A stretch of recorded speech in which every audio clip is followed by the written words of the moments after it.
I want you to stay tuned. Hopefully, you will stay tuned for the next hour. And we are doing a program on what's going on here at allpointstv.com, and hope you will enjoy the show. If you don't enjoy it, don't tell us. We have enough headaches as it is. Okay, well, we're glad you're here, and we are trying to do our best. Whatever we do here, if it's underneath the standards that you expect, we don't think it will be that very often, but every once in a while, we're not perfect, but we try to meet the standards that we set here at the studio, and that's a pretty high bar, and all of the programs are like that here at allpointstv.com. I'm going to. John told me when I got here today.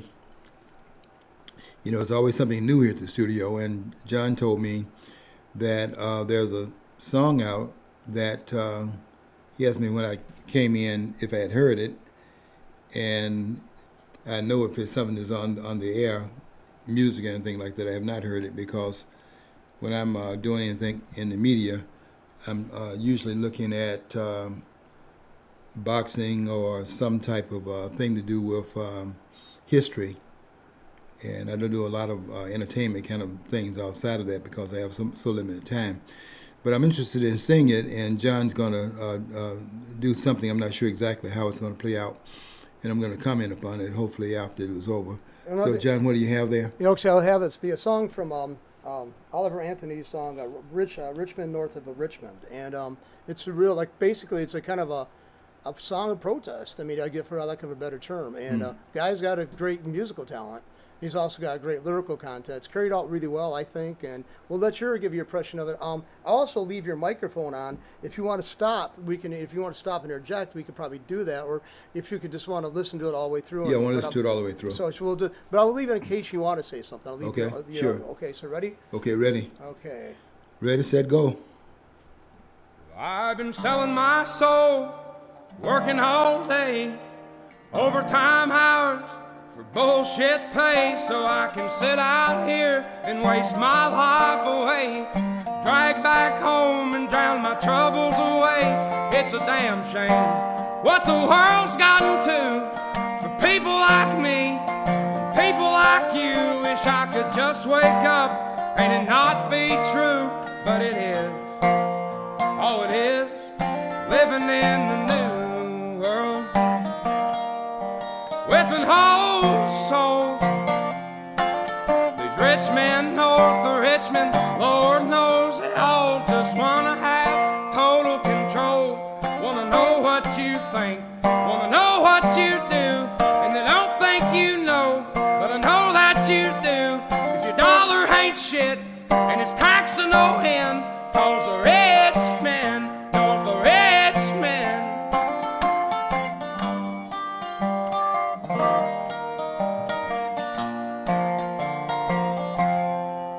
Politicians look out for miners, and not just miners on an island somewhere. Lord, we got folks in the street, ain't got nothing to eat, and the obese milking welfare. Well, God, if you're 5'3" and you're 300 pounds, taxes ought not to pay for your bags of fudge rounds. Young men are putting themselves 6 feet in the ground, 'cause all this damn country does is keep on kicking them down. Lord, it's a damn shame what the world's gotten to for people like me, people like you. Wish I could just wake up and it not be true, but it is. Oh, it is living in the new world with an whole soul. These rich men north of Richmond, Lord knows they all just wanna have total control. Wanna know what you think, wanna know what you do, and they don't think you know, but I know that you do. 'Cause your dollar ain't shit, and it's taxed to no end, 'cause the rich men north of Richmond.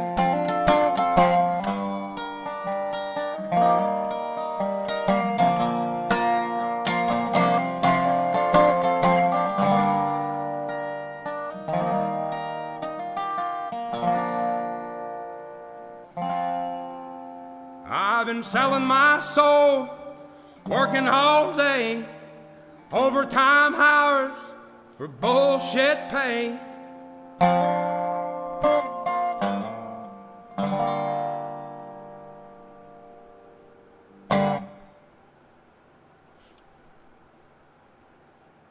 That's it, John. That's it. Yes. Yeah, that's quite a protest song about the condition we're facing right now, and that song could be put in a lot of different time periods of this country's history. One of which would be at the very beginning, at the very beginning of the country's history. So we have not really moved that far away from the beginning points. We're back now at zero square one, because the same things he's talking about are the things that we've been protesting ever since this country was in fact founded. And this idea of the dollar, I think that's a particularly serious grounding point, that the dollar is not anything today, because that is all the value of the dollar been taken out. And I wonder if he would have gone into, in his own mind and his understanding of it, as to why the dollar, you heard what he said about it, why it is that, why it has lost its value. And that is a point to be made about that, and has lost its value because the politicians are too cowardly to do the taxation up front that would let us see what they are doing in terms of taxing us. We've been fighting tax wars ever since we got here, ever since this country was founded, and we've been agitating over the enslavement of the taxation policy of the country ever since this country was set up. But the reason why the dollar is not anything today is because what they're doing in their taxation policies is that they have decided that they cannot get away with taxing the American people up front by letting them see they're being taxed. And so the way that a taxation policy operates now, given the cowardly and lack of courage, the cowardly way in which they're doing it, and lack of courage of those who are in Washington, is that they back the purchasing power out of the dollar.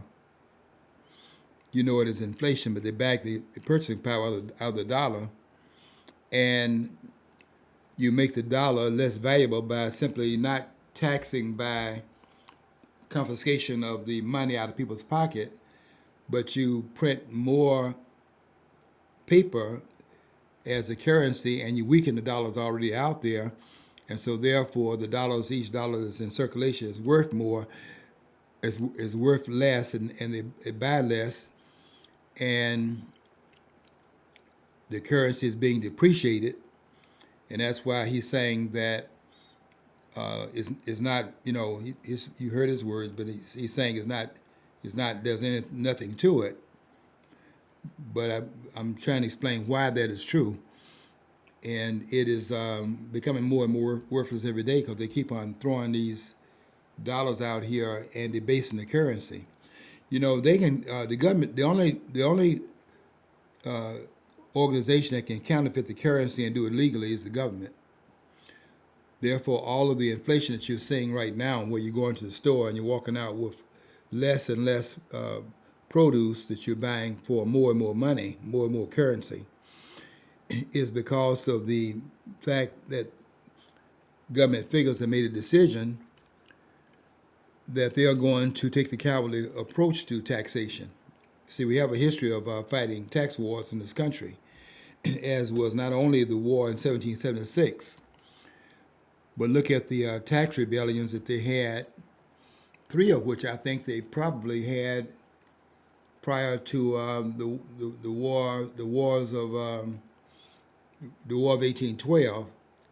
I mean, that before that war, we had 3 tax wars in the country.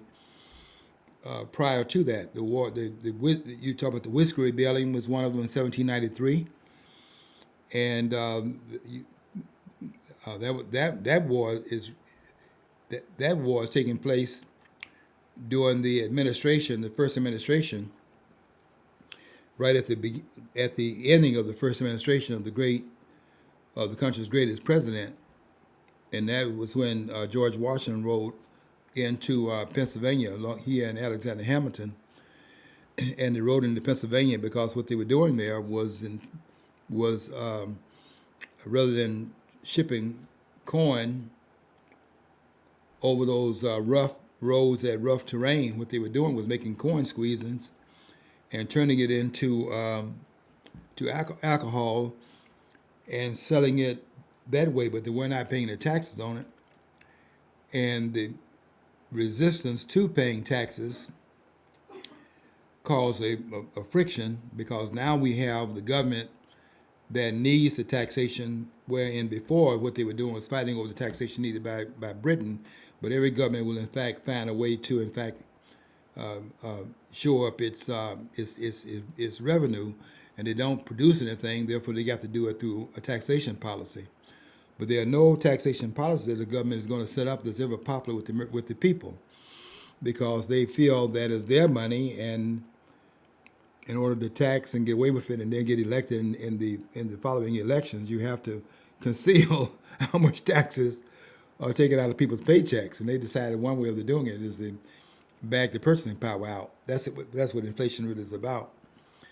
And I can definitely feel the pain of the song, because we're all feeling that pain right now. And there's a lot to be said about what's getting ready to happen in this country about that, because we are now getting ready to see something we haven't seen before.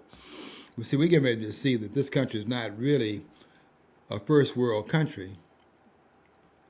As they say, first world, second world, third world, and we consider ourselves to be in the first tier, and we don't realize that we really are in many ways a banana republic without the bananas, and that's because you are not. We're not really producing a lot right now. It's amazing how dependent we are on China. We're getting a lot of our uranium. You won't believe this, but we're getting a lot of our uranium from Russia. I know you're going to say we have a policy, an embargo against Russia. We do accept uranium. There are some caveats in the restrictive policy we set up on the embargo against Russia. But one of the caveats is that it has nothing to do with uranium, which we need in order to fuel a lot of the things that we're doing here technologically in this country. We're not doing a lot right now in terms of the technology in the country, because we ship the technology jobs off of the shores, and we are now doing a lot of service type jobs in the United States. We're doing $15 an hour kind of jobs right now, and that can only go on for so long, because you don't have high paying jobs based upon an industrial base. Then at some point, given the expenses the country is incurring, your debt is going to continue to explode, and your ability to raise the revenue to pay for the debt will continue to go down. And at some point, your revenue that you have coming in will not meet the obligation that you have, which is true right now, as a matter of fact, because what they're doing with meeting obligations, they're not paying on the principal of the debt. What they're doing is paying on the interest. They call it servicing the debt. But they're servicing the debt by paying on the interest of the debt. But the principal is sitting there ballooning more and more, so the interest payments are going up.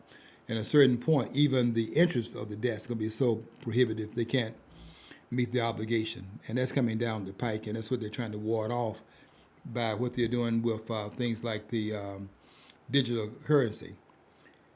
You can see here the panic that is taking place. They're panicking right now because they understand that the economic condition of the country is very dire, and they can only hide the fact that the country is pretty much insolvent right now, and they're trying to hide that from the American people, because if you understand that the banking order is insolvent and that's true of every bank in the world, by the way. All banks are insolvent. But if you can hide the lack of solvency, then nobody will demand their money out of the bank. But if people think that the banks are insolvent, then all the person want their money out because they panic.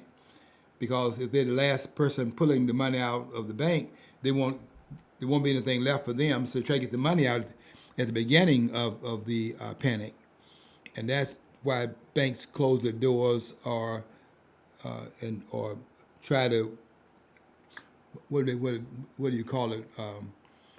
Black Friday and things like that, where they close the banks and hope over the weekend things will cool down and you won't be there Monday before the banks open trying to get your money out. You will have calmed down and things of that sort.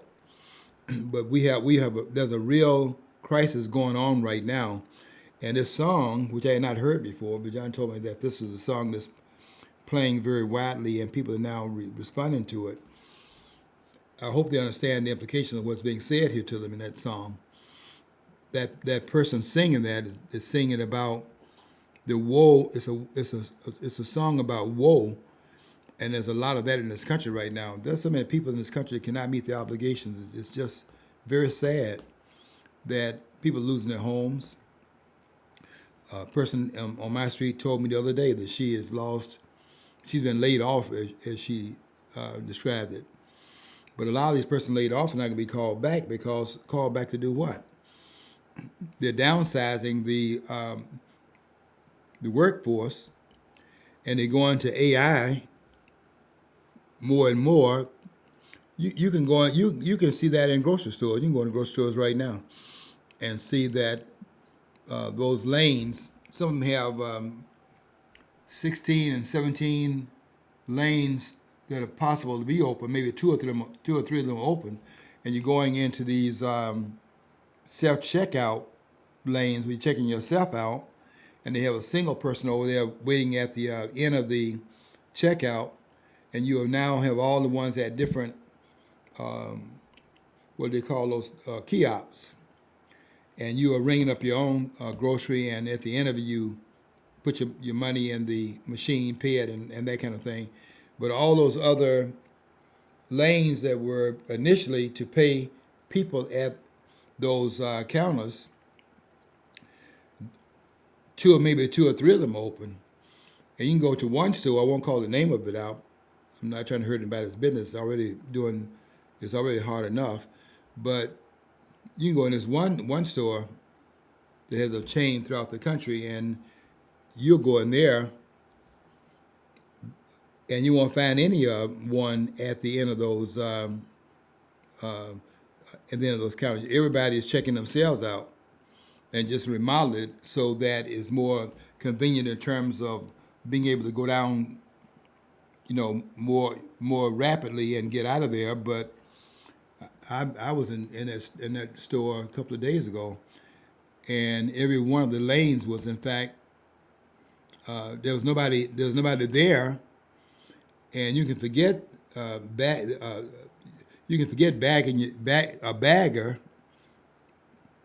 They're just doing what they're trying to do is survive the fact that everything is going up with the inflation, and they're trying to survive in the business. I want you to look at everything that's going on in the economy right now. Maybe you're not paying attention to some of the ways in which I call them creative capitalists. How the creative capitalists are, in fact, doing things to survive what these politicians are doing. Look at the cans that are now going down in the produce. At one time, every can that you would buy had 16 ounces to it. But but you see, if the currency is going down in terms of value, and you still got 16 a pound product in the cans, those dollars being cheapened by the production of more dollars. In other words, you are weakening the currency and counterfeiting the currency in a sense. What you're doing there is that you are selling the produce at the same quantity, but it takes more dollars to pay for it at that rate of the produce, and people will see the rates, will see the price of it, and they object to it because the price goes up. They can see the price. So what the creative capitalists did in order to abrogate some of the pressure on them as producers and also the consumer as the buyer, they have reduced it from 16 ounces to maybe 15 and a half ounces in some of the cans. Some of the cans got 15 ounces. They try to make it, you go to these cans that have like the tuna fish can, and it's the same roundness in the can, but the can is flatter. And where it used to be 6 and maybe a fourth ounce of tuna is now 5 ounces. And so with the amount of the product is reduced, but the can looks the same way. But go and look at, if you read the can, you'll see that it once had this much produce in it, had another produce in it now than it did before, because they're responding to these politicians what they're doing. And they have to do that because if they charge the same amount based upon the quantity of the product, then the price goes up and the consumer's eyes are on the price, and the consumers, you see, the other part of it in the market is that the producer cannot use coercive power against the consumer. That's another part of the market. It's not a free market, but it's a market that you cannot use force. They can't make me go into the store and buy the product. We at that point have to have an agreement. I have to agree that I'm going to pay this price for this product. It's what Walter Williams called he called the currency certificates of approval.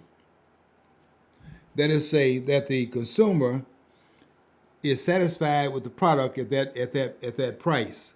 But if the consumer is not satisfied with the product at that price, that product is left on the shelf, and the producer doesn't sell that product.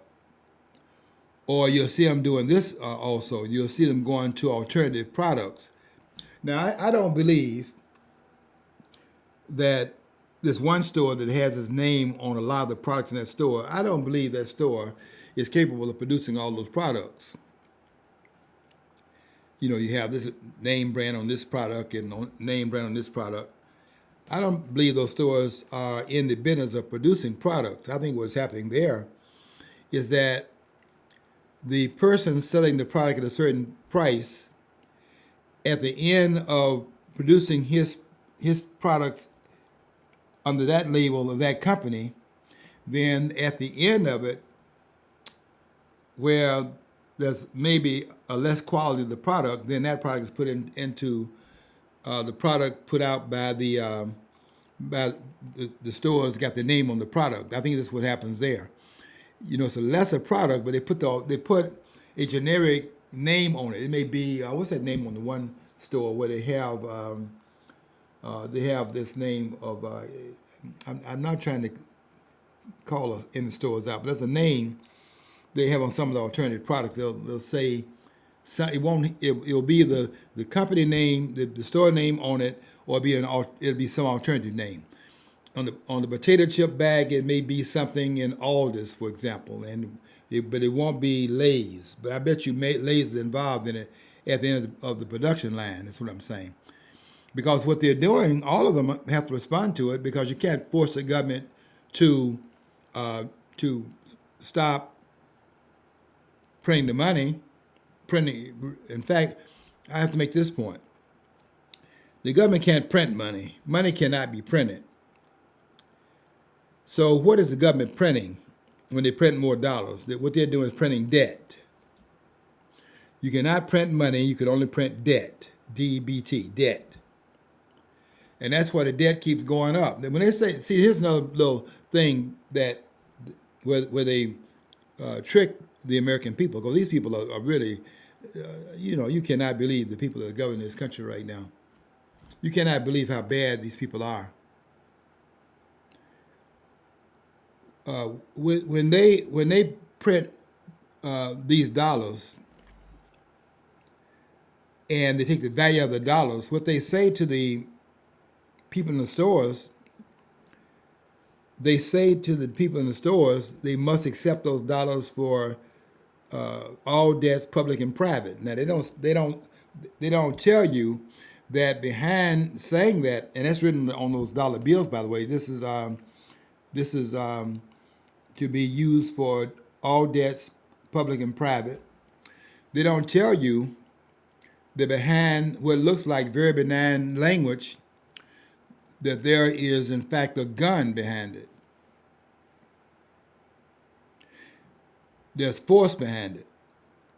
You can't get to the end of the line and the person there tells you, I'm not going to let you walk out of the store with produce that has value to it, and you're giving me this worthless paper that doesn't have value, and I'm not going to give you this produce that got value at this paper that's not worth anything other than numbers written on the paper, and therefore I'm not going to do business at this level, because I know that the government should be what you should be paying here for the produce is specie, which is called for in the Constitution by the Constitution of the United States.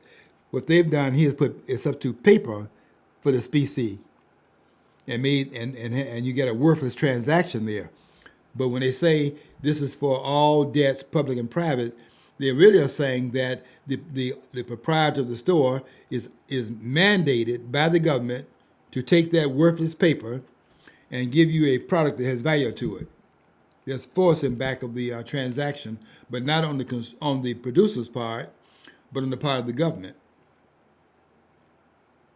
On the part of the producer, the producer and the consumer must come to an agreement on what the cost is and what the quantity is. If they don't agree, the transaction does not take place. Now, the way I do it, the way I handle myself in this country, in this economy, where there's a downturn constantly taking place because every day things get geometrically worse.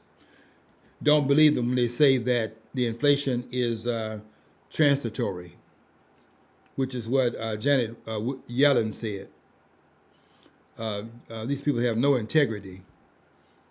The only way that could be true, Janet Yellen, I'm talking to you, the only way that inflation can be transitory is to then undo which is causing the inflation.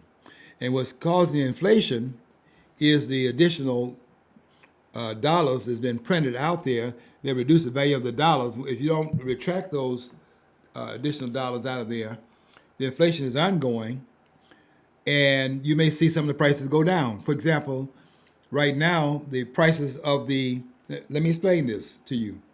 You may see the fuel prices now going up. Okay, so now here in Flint, you probably are finding gasoline for your cars, around $3.90 some odd cent. Now, here's what happens. At $3.90 some cents, people are going to drive less. Up north on Friday, everybody's on the expressway going up north to their cabins, where they have sand dunes up there and things like that, so I can take the children out and they can get on those little bikes and that and ride up and down in the sand as vacation, relax over the weekend. You'll see less of that going on. So over time, the product that is being sold at a much higher price, now it's much higher than it was under Donald Trump, but it's even higher than it was last month or month before last, because the product is in fact going, the price of the product is going up, and the dollars are in fact being inflated. But here's what will happen over time: people will start change. You see, the behavior of the consumers is changed. So there'll be less driving.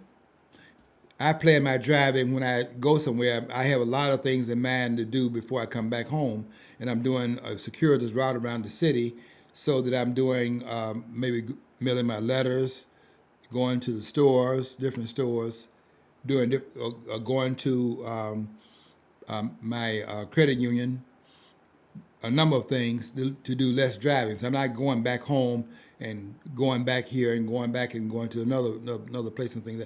I'm doing a number of things at the same time. So you're going to drive less because the prices are higher. Now, in driving less, the amount of the gasoline then the quantity of it is up.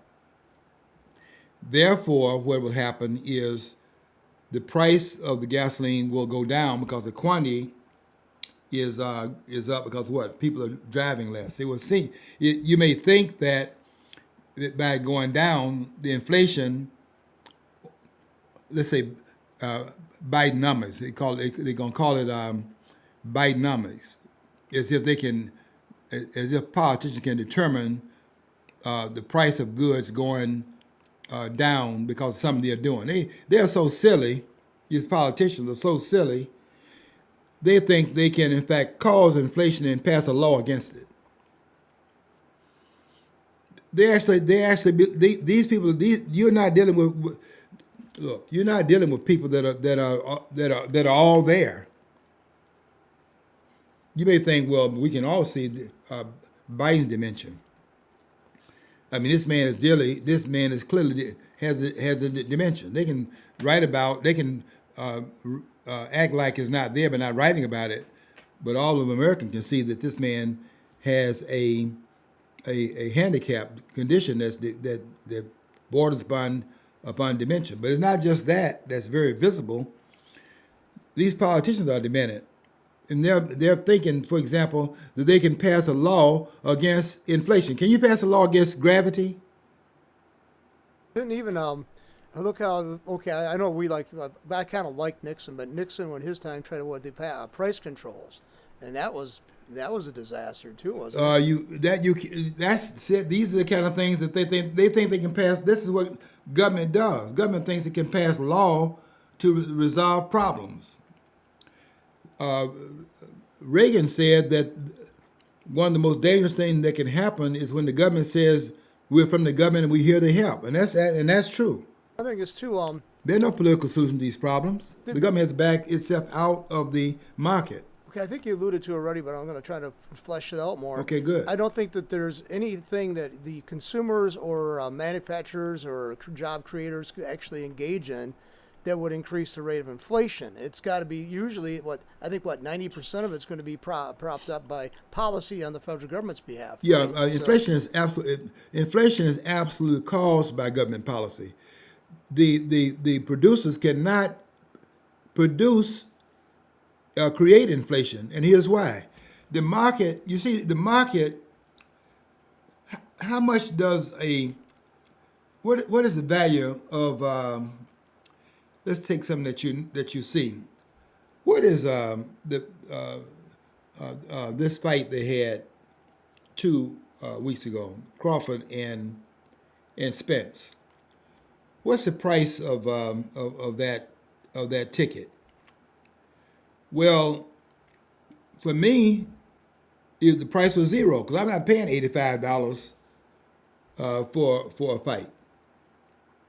And they could not coerce me to pay that. Now, they only had, this is a big fight now, they only had 800,000 buyers. They were expecting 1 million.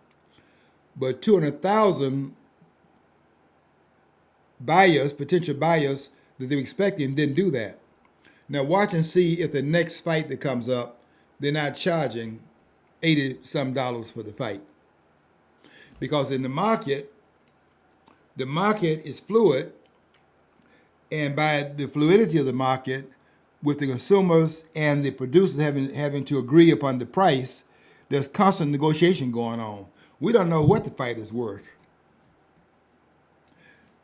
The consumers dictated, at least 200,000 of them, they expected to be in part of the market, didn't show up for it. Therefore, that's not the price, and it will not be the price next time. That's the fluidity we're talking about. So all inflation is a result of government policy.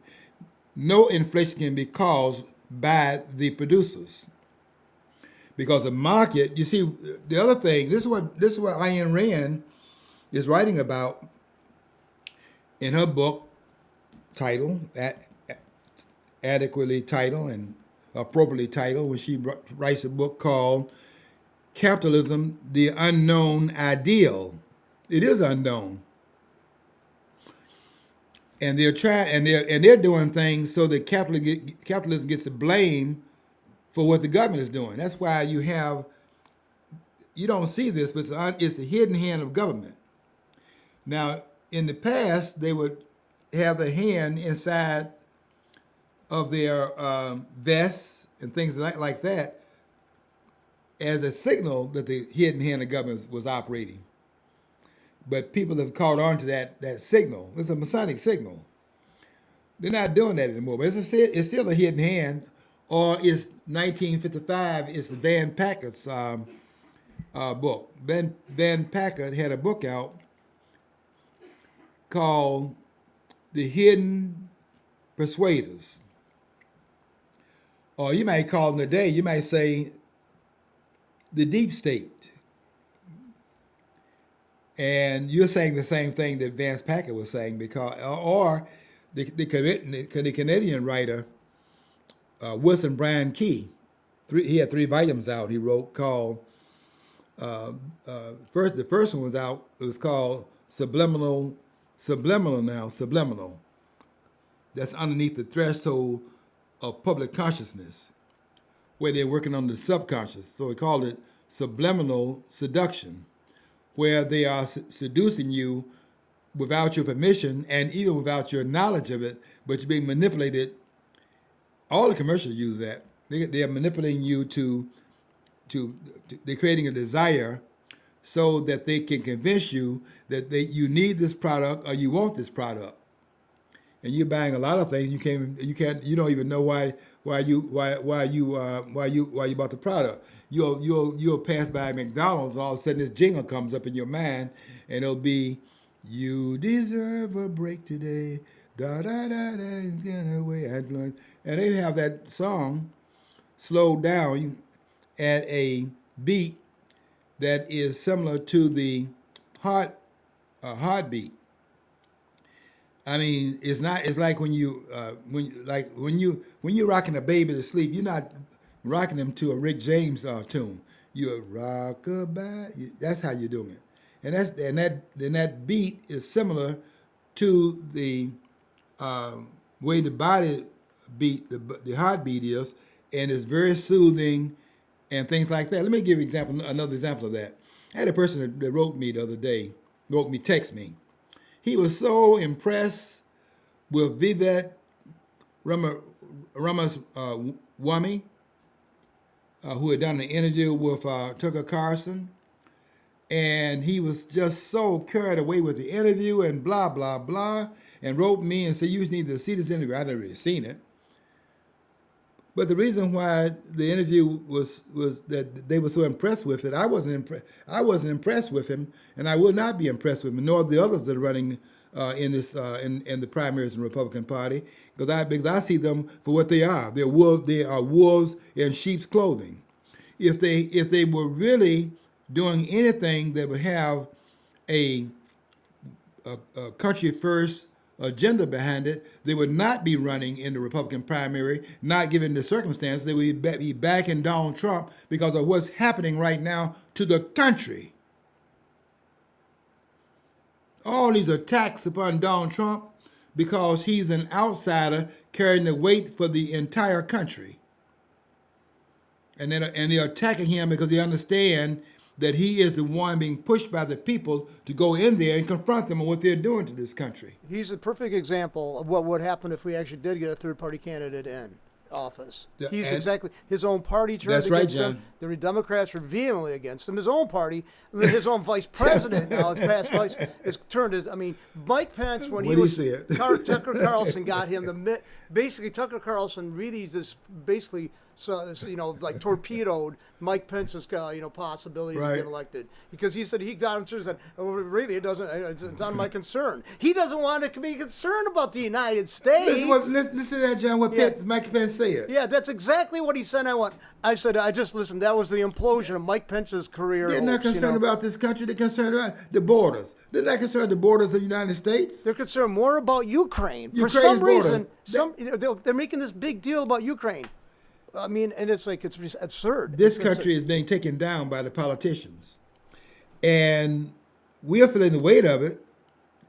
And I can tell you that the only solution to it is get the government's hands off of the economy and let the economy churn. Now, you have laws, of course, and there are certain things that the government can do in terms of some of the regulatory things that government does. There's a role for government to play. But in terms of determining what the minimum wage is, the minimum wage, you may say it's $15 an hour, or in the service industry where these persons working in restaurants, things like that. I always leave a big tip, by the way, because their wages are like $3 and something an hour, and they try to make it up in tips. I understand that, so I do that. But you know what the minimum wage is? The minimum wage is zero. Because if you, in fact, demand, as the government does, the minimum wage is $15 an hour, but you're not producing $15 of service or $15 of produce, which pays the cost of what they call the minimum wage, then that job is going to be taken by them putting a machine in your place. Because they cannot do business, because the businesses must make a profit. See, the area of the rate of error in the market, because the profit rate is already quite slim, they cannot allow for mistakes to be made. Now, you can probably remember that at Burger King, when they had the producer of the burgers to Burger King had put some tainted meat on the market. And for a while, Burger King didn't have any burgers. You know why? They fired the guy they fired that guy on the spot. You can't have a person producing for you that will, in fact, put stuff on the market that sickens your customer. They fired him. He was gone. We had that going on. We had that idea come up during the water crisis here in Flint. And I remember one guy who was a staunch Democrat basically kind of admitted the libertarian or the business model for treating people like this would probably been a pretty good way of doing it, because we shouldn't be able to have to pay for a product that's going to kill us, and we shouldn't have to pay, and we shouldn't keep the people who are responsible in those positions. And government can do it. But the former mayor, though, I mean, after he's the one that's made the switch, he's still trying to get a political career going. I mean, he was like, okay, I think you just got to admit you got to go get a real job, and you got to stop trying. People don't trust you there, Mr. Wayne. Yeah, I had a situation. I'm trying to explain how the market operates. I had a situation in my basement. I had a backup of the sewage in my basement. And I went down to the county drain commissioner to put in a claim against them. Of course, they're going to tell me that there were roots in the drain, and that's what caused the backup. They're going to give you some excuse. They're not going to pay you anything. If you don't have an insurance policy, you can forget that. They're going to make an excuse why they can't pay.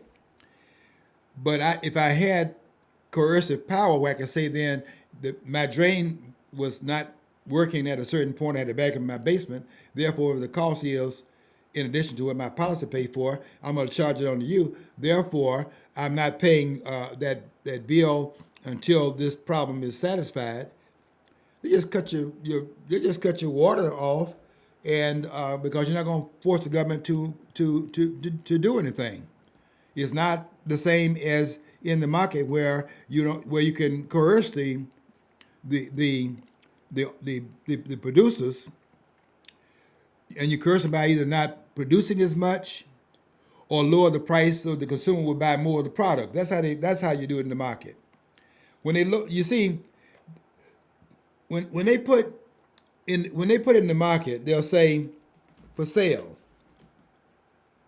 and they put up there a big for sale a sale sign because they'll say the product is on sale. What are they doing there? They'll say was the product free before that? No, they're saying that they lowered the price. Why did they lower the price? It's because in the bargaining that goes on where you're walking by the product and not picking it up and putting it in your basket and going to the counter and paying it off at the end of your shopping experience, but leave it on the shelf. They lowered the price because in the negotiation that was going on, and you didn't even know you were negotiating, you simply weren't buying the product, but you're negotiating that product to stay on that shelf.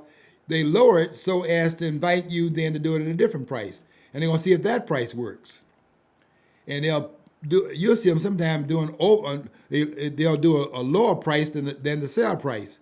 They'll put a tag on there and lower it even further. That's continuing negotiation going on because the product is not moving, and the workers are still producing the product and not being sold, and they're finding a way to move the product in constant negotiation with the consumer. And the consumer are holding these certificates of approval, and they're refusing to give those certificates of approval up because they're not satisfied. They're getting the bang for the buck they want to pay for the product. Now I'm waiting for I give my vitamins. I give my dogs vitamins. There's a multivitamin they have at one of the stores out that I like, but I don't like it at that price. Now last time what happened was they had buy one get one 50% off. I bought everything on the shelf, and I'm at the last bag of that right now, but it lasts me a long time. Now what I'll do until that price goes back down to that kind of negotiation, I won't be buying multiple bags when my last bag runs out, because the product sells $14.99 for 90 of those vitamins. I got 2 dogs, so they last 45 days. 2 a day, 90 vitamin pills, vitamin tablets, and that will last 45 days. So what I'll do is I'll buy one bag when it runs out until if it goes on sale. I go and buy everything. I go and buy everything. I did the same thing. I did something in the store the other day, where I went to the store and they had carrots. That's another product I give. I don't give my dogs corn, because corn makes a dog itch, and it's not good for dogs. They'll spit that stuff out. They can't use it. It's you look in their waist and you see the corn still there. They can't digest it. So anything that got corn is the first ingredient. And I know, forget that. That's what you say when you eat corn. You say, "I'll see you later." Yeah, because you're gonna be going back and forth, because there's the body. It's hard on the body. White rice is hard on the body. So you have to understand things, and so I understand how the market operates. I want the best bang for my buck. I know the dollars are being devalued by the politicians, so I have to try to make use of that to my advantage. And what I do is I wait until the product is of such a price and quantity that I'm getting more. Now, the carrots were like 58 cents a can. And I go, every time I went, I got, they have 12 on 12 like in the box. And you put the whole box in there, it's like 12, 58 cents a piece, and so on and so forth. Every time I went to the store, I stored up on the carrots. Now, the producer thinks, wow, this product is really moving. So you raise the price up. Now that same can is 95 cents in the store. But when I go there and look at the product now, that the cans of that product are sitting on that shelf because not everybody was buying that product. I was buying it, and they thought they had all these persons making demand on the product, so the price went up, and that product is sitting there. What I'm doing as a consumer, because I have so much of the product in my garage, that I have enough to feed my dogs. I give them a can of that with their. I cook chicken for my dogs. I have to tell you what I'm doing here, and I put a vegetable with it, and I put the vitamin with it, and that's what I don't feed them out of that bag. I'm not giving. Dog food in the bag is dead food. Giving a dog that, I noticed Dennis Prager was talking about how they gave this dog rough greens, where you sprinkle some of the powder over the dog food. His dog I'm not putting his business out. That dog, I think he called him Roscoe. That dog died. You can put rough greens and other kind of greens over dead food, but that dead food is wearing on their system because there's nothing in it. It's sawdust is what it actually is. So I'm not doing it to my dogs. I'm not that owner. My dogs are the best fed dogs in the county, some of the best fed dogs in the country. Sometimes you hear and you get the text when they actually text you what they want for the day. That's why I get those wags, John. I get the rewards from my dogs, but I understand the market, and so I have enough produce that I was buying, like those carrots, for example, in my garage right now. I probably got about right now. I use some vegetable every day. I bet you I have right now in my garage 60 cans of those carrots.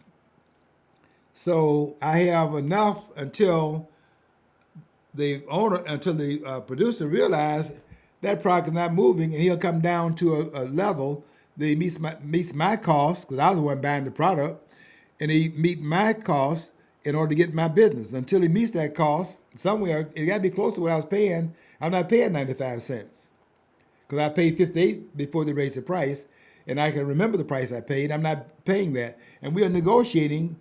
And I'm negotiating with them because I go there, look at the product, the price is 95 cents, not paying it. And so there's no coercive power in the market.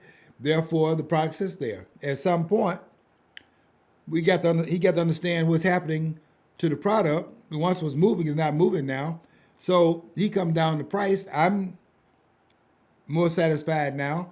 And the certificate of approval I'm giving them for the product because I'm satisfied at this level than I was at the other level. I'm buying the product, and that's the give and take in the market. Now, I know you think that the inflation is not hitting you with the gasoline at the service station. It is hitting you, but you see, the product is you're not driving as much.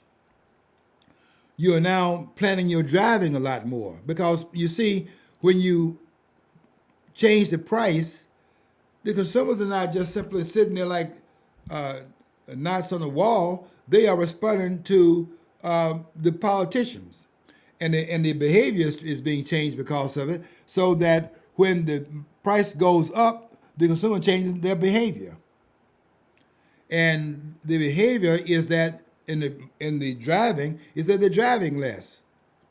I have 3 cars. One, and I got 3 cars because I drive one. When I go out of the city, I drive the car. There's more of a luxury car because there's more comfort. I'm going to be in the car a long period of time. I want to be able to stretch out in the car more.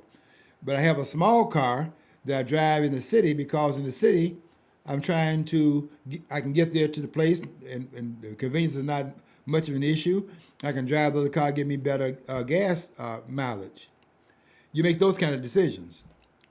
Now, when the price of the gas goes up, I don't care if it's a small car or a large car, I'm driving both of them less. I'm not going out of town as much. I'm not traveling quite as extensively as I once did. And And so therefore, when the consumer does that kind of a thing, the market, therefore, with the amount of the product goes up, the product is going up because it's not being sold at a certain point because the market, the amount of the product is higher. They lower the price down to a certain level to get more people to buy the product. It's not that the inflation is not there, it's that the market is in fact working. You see, this is what capitalism does. They're trying to make it like capitalism is driving the price up. Capitalism is not doing that. Socialism is driving the price up. The government is driving the price up. That's what's happening. And the more the government gets involved in the market, the more you see the market not working the way it's supposed to work. Now, you can go read Ayn Rand's book called Capitalism, the Unknown Ideal, but what you'll see in that book there, where she talks about why it was, for example, with aluminum, the aluminum Alcor, the aluminum company, they were out there with a monopoly. But the government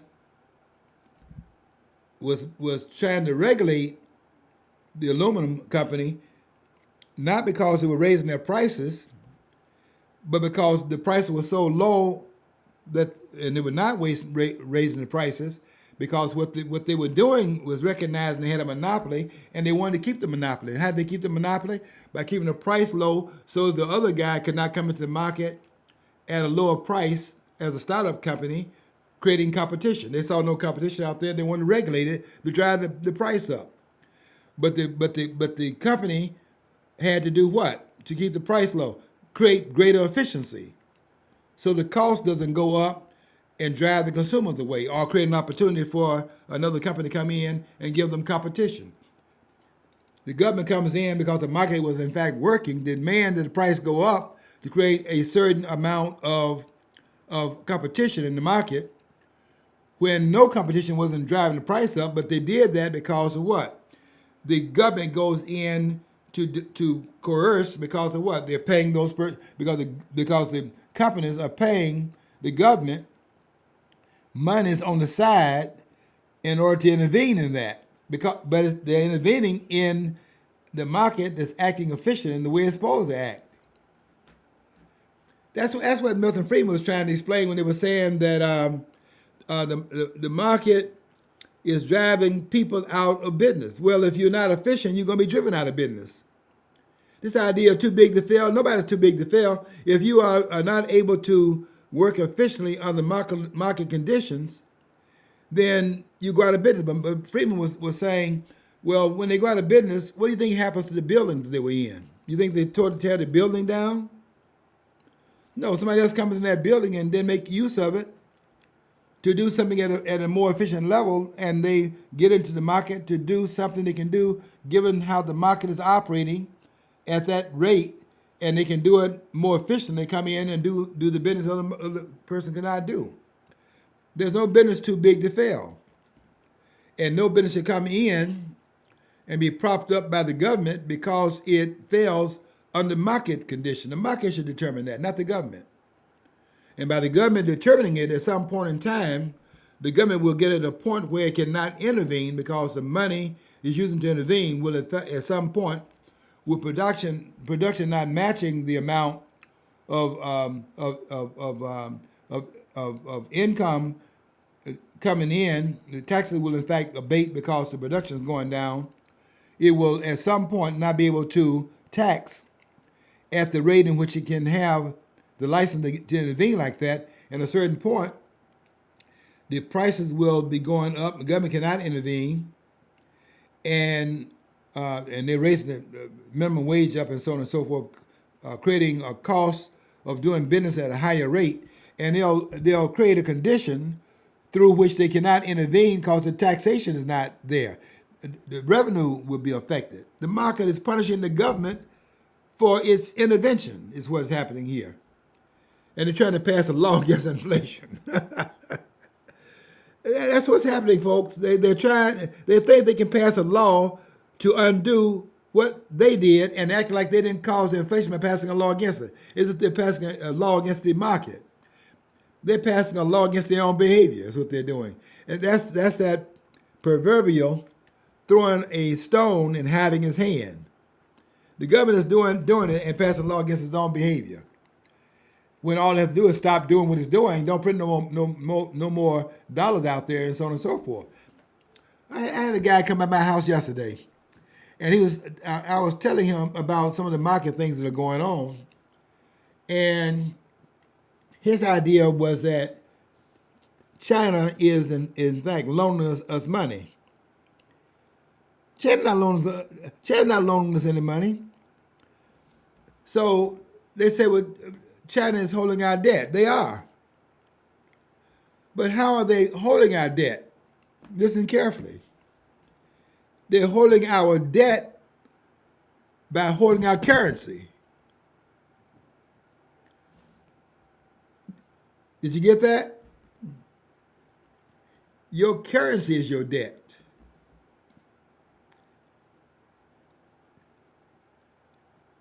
Let me demonstrate that to you. I'm going to demonstrate that where you can see what I'm talking about. Let's put the debt on one side of a ledger. Here's a debt here.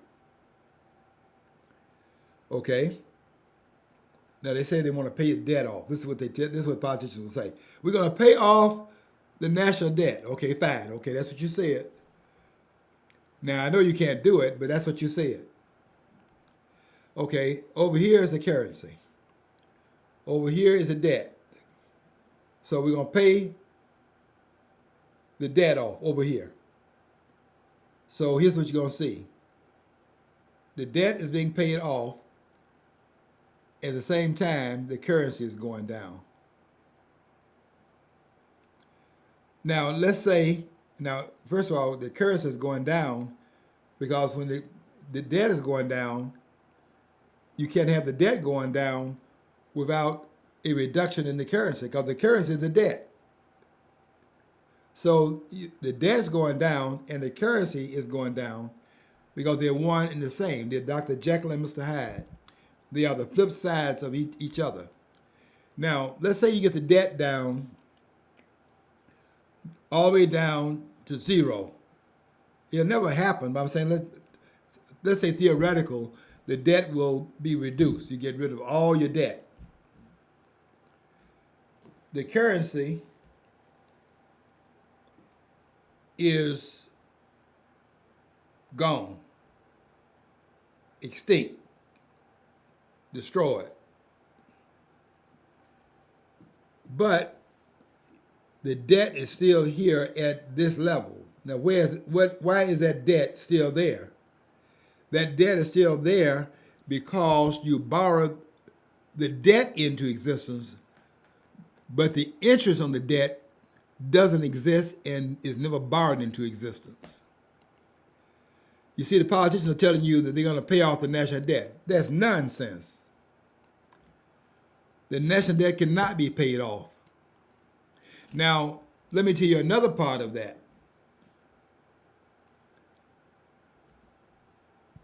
Is when you go to the store, they ask you on TV, they'll say, what's in your wallet? You've seen the Capital One commercial. They ask you, what's in your wallet? Here's the answer. Debt. The debt is in two forms, the dollars and the credit card.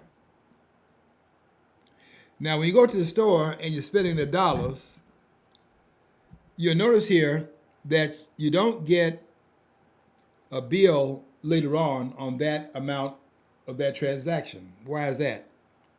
But if you use your credit card at the end of the month, you get a bill telling you about the transaction. If you don't pay it off in a certain amount of time, then there's going to be a markup in terms of the interest on that credit card debt. Now, why is that? Because the dollars that you paid at the store, and very few of them are now doing that. Everybody you go to the store, you see them all doing credit cards. I asked one day in the store how many of them that come to the line are doing credit cards. They said 6 to 8%. So 2%, 1/3 are then doing dollars. So let's say then you pay through the dollars. there is nobody going to send you a bill at the end of the month because there's no interest on that dollar that you gave to the proprietor. But there is an interest payment on the dollar. Where is that interest payment? When it's borrowed into existence, there's a 6% markup. And that's at the Federal Reserve level. When the Treasury Department buys the money from the Federal Reserve from this private bank, the Federal Reserve Bank, which you may think is part of the federal government. This is a private bank. And the Treasury Department goes there and buys those certificates of approval in your pocket, borrowed into existence, and it's a 6% markup that goes to hidden owners that you don't see. So the interest on that has already been paid, and that is what is sitting there as a debt when all of the principal of that is paid off. The interest still remains there. You understand that? They don't want you to understand that, but that's what's going on, and you cannot pay that off because that interest does not materially exist.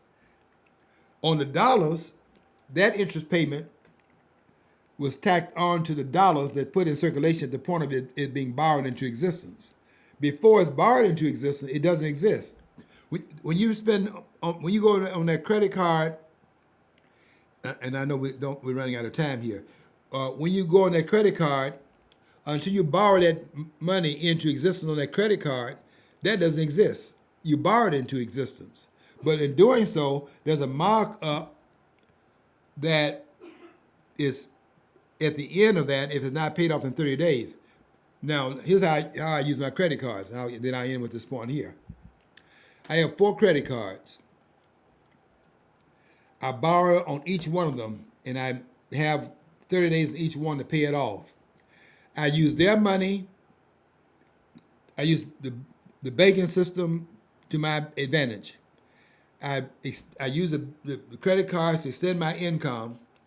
When the credit card is due for a payment, I pay it off, all of it. What I do there is I extend my income by using the credit card, but I don't pay anything for the use. And that's the only way credit cards ought to be used. What you're using it for is letting the debt sit there drawing interest, yet it's not doing anything for you beyond the point of the transaction. You pay the credit card off after making use of it within the time frame that you have to pay the card off without attracting interest, and using it to your advantage rather than to their advantage. What they want you to do is let it sit there at a 29% markup, which is the interest payment for using the credit card. I use the card and use it free by paying it off before the interest payment kicks in. That's how you use credit. Once you understand that, you understand the system that you're in, and you need to understand it because you're in tremendous debt in this country, as the debt is being incurred more and more in this country. This country's in tremendous debt, and that's going to be the bugaboo. That's going to be the bubble that bursts at some point.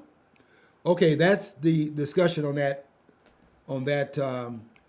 What this gentleman was talking about in that song about the dollars are not worth, and he used that word. That's what he's talking about, and this is how you get around it. Okay, we'll be back next week for another edition of this program, and I will come back because I want to talk about Donald Trump and what's happening right now, because there's something going on you need to be aware of, and we're the only program that's going to be talking about this, because we're the only ones. I have to say this to you: we're the only ones who understand the Constitution in this country. I'm the only one, and all you others out there, I know what you're saying. You better start listening to what I'm saying. Okay, until next week, I want you to follow your dream. If you don't follow your dream, you'll never know what's on the other side of the rainbow.